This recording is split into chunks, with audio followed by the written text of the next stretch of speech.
Hello children, this is Grandma Carla back with more of Charlotte's Web by E.B. White, and I have my two special friends here, Miss Brianna, Miss Haley, and they are going to listen in too.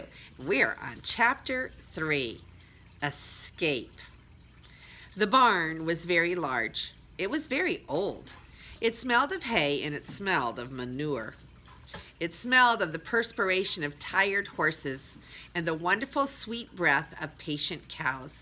It often had a sort of peaceful smell, as though nothing bad could happen ever again in the world. It smelled of grain and of harness dressing and of axle grease and of rubber boots and of new rope. And whenever the cat was given a fish head to eat, the barn would smell of fish. But mostly it smelled of hay, for there was always hay in the great loft up overhead. And there was always hay being pitched down to the cows and the horses and the sheep. The barn was pleasantly warm in winter when the animals spent most of their time indoors, and it was pleasantly cool in the summer when the big door stood wide open in the breeze.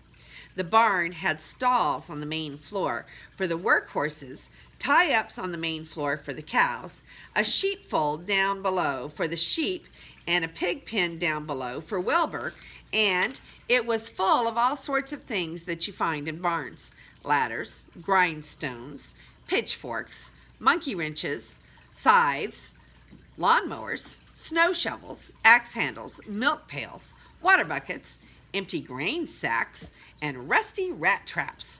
It was the kind of barn that swallows like to build their nest in. It was the kind of barn that children like to play in.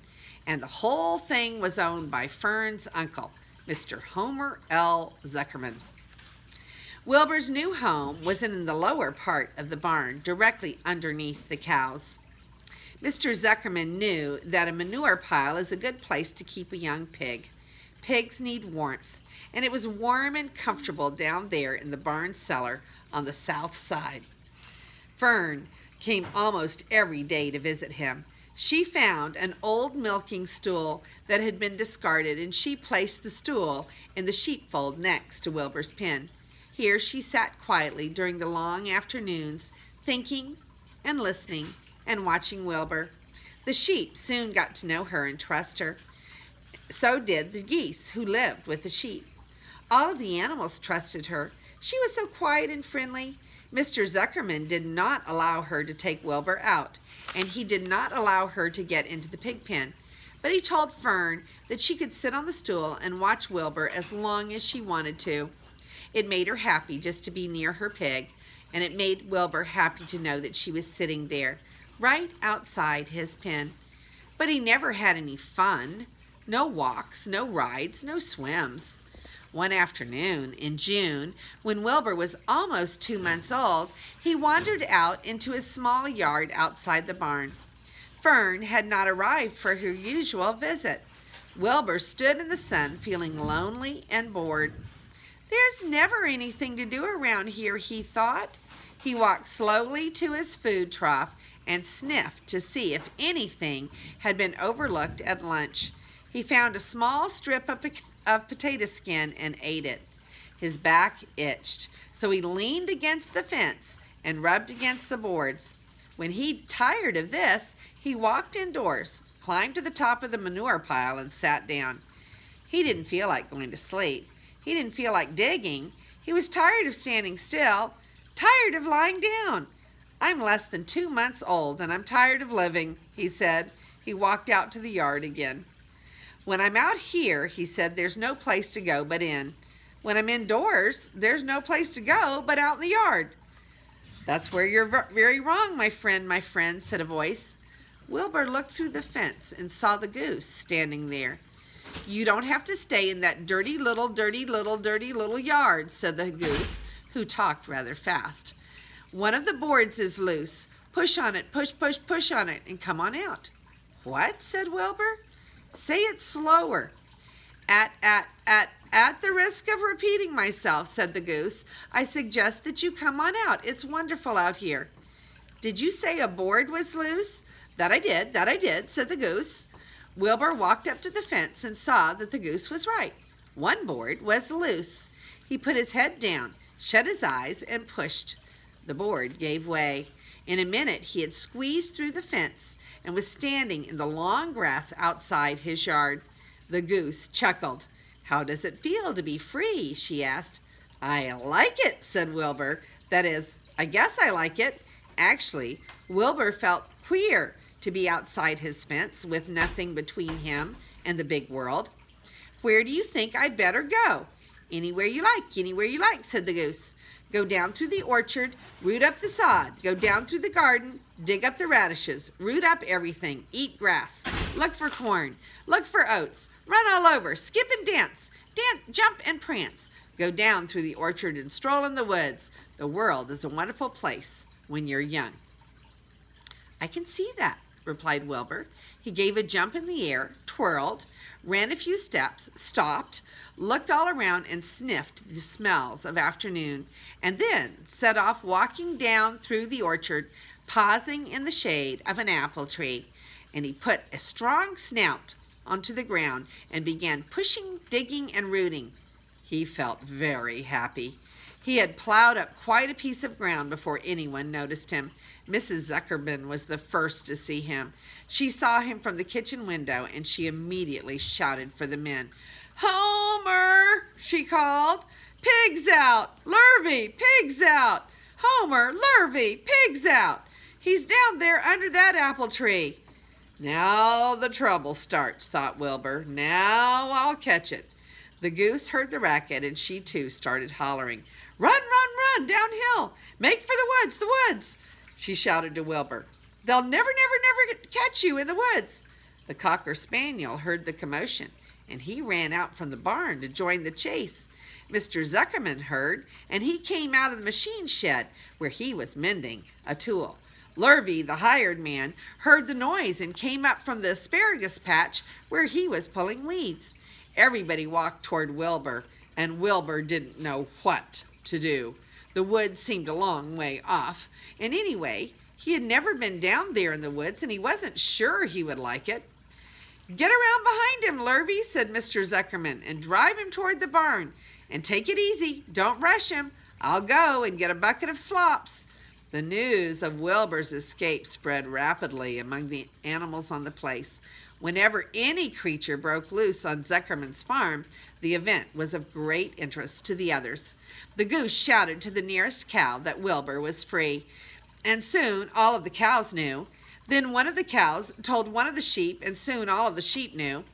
The lambs learned about it from their mothers. The horses in their stalls in the barn pricked up their ears when they heard the goose hollering, and soon the horses had caught on to what was happening. "Wilbur's out," they said. Every animal stirred and lifted his head and became excited to know that one of his friends had gotten free and was no longer pinned up or tied fast. Wilbur didn't know what to do or which way to run. It seemed as though everyone was after him. "If this is what it's like to be free," he thought, "I believe I'd rather be pinned up in my own yard." The Cocker Spaniel was sneaking up on him from one side, and Lurvy, the hired man, was sneaking up on him from the other side. Mrs. Zuckerman stood ready to head him off if he started for the garden, and now Mr. Zuckerman was coming down toward him carrying a pail. "This is really awful," thought Wilbur. "Why doesn't Fern come?" And he began to cry. The goose took command and began to give orders. "Don't just stand there, Wilbur. Dodge about, cried the goose. "Skip around, run toward me, slip in and out, slip in and out, make for the woods, twist and turn." The Cocker Spaniel sprang for Wilbur's hind leg. Wilbur jumped and ran, and Lurvy reached out and grabbed. Mrs. Zuckerman screamed at Lurvy. The goose cheered for Wilbur. Wilbur dodged between Lurvy's legs. Lurvy missed Wilbur and grabbed the spaniel instead. Nicely done, cried the goose. Try it again. "Run downhill," suggested the cows. "Run toward me," yelled the gander. "Run uphill," cried the sheep. "Turn and twist," honked the goose. "Jump and dance," said the rooster. "Look out for Lurvy," called the cows. "Look out for Zuckerman," yelled the gander. "Watch out for the dog," cried the sheep. Listen to me, screamed the goose. Poor Wilbur was dazed and frightened by this hullabaloo. He didn't like being the center of all of this fuss. He tried to follow the instructions of his friends that his friends were giving him, but he couldn't run downhill and uphill at the same time, and he couldn't turn and twist when he was jumping and dancing, and he was crying so hard that he could barely see anything that was happening. After all, Wilbur was a very young pig, not much more than a baby, really. He wished Fern were there to take him in her arms and comfort him. When he looked up and saw Mr. Zuckerman standing quite close to him, holding a pail of warm slops, he felt relieved. He lifted his nose and sniffed. The smell was delicious. Warm milk, potato skins, wheat middlings, Kellogg's cornflakes, and a popover left over from the Zuckerman's breakfast. "Come, pig," said Mr. Zuckerman, tapping the pail. "Come, pig." Wilbur took a step toward the pail. "No, no, no," said the goose. "It's the old pail trick. Wilbur, don't fall for it. Don't fall for it. He's trying to lure you back into captivity. He's appealing to your stomach." Wilbur didn't care. The food smelled appetizing. He took another step toward the pail. "Pig, pig," said Mr. Zuckerman in a kind voice, and began walking slowly toward the barnyard, looking all about him innocently as if he didn't know that a little white pig was following along behind him. "You'll be sorry, sorry, sorry," said the goose. Wilbur didn't care. He kept walking toward the pail of slops. "You'll miss your freedom," honked the goose. "An hour of freedom is worth a barrel of slops." Wilbur didn't care. When Mr. Zuckerman reached the pig pen, he climbed over the fence and poured the slops into the trough. Then he pulled the loose board away from the fence so that there was a wide hole for Wilbur to walk through. "Reconsider, reconsider," cried the goose. Wilbur paid no attention. He stepped through the fence into his yard. He walked to the trough and took a long drink of slops, sucking in the milk hungrily and chewing the popover. It was good to be home again. While Wilbur ate, Lurvy fetched a hammer and some 8-penny nails, and he nailed that board in place.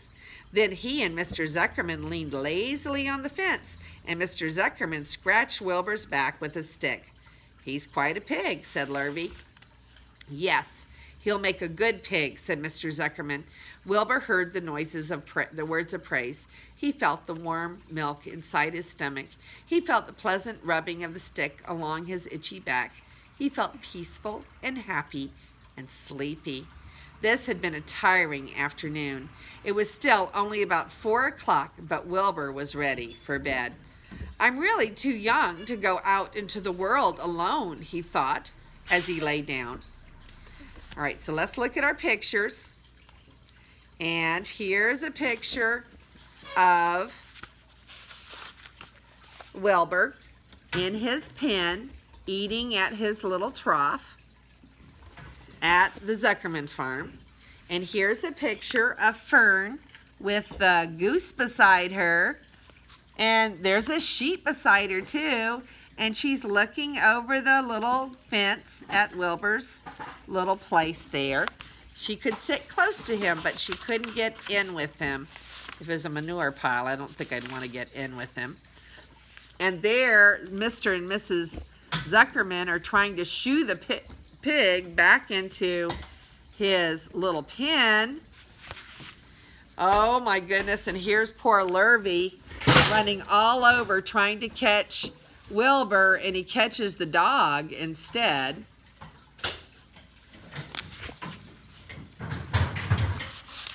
And that is the end of chapter 3. Did you fall off your stool, dear?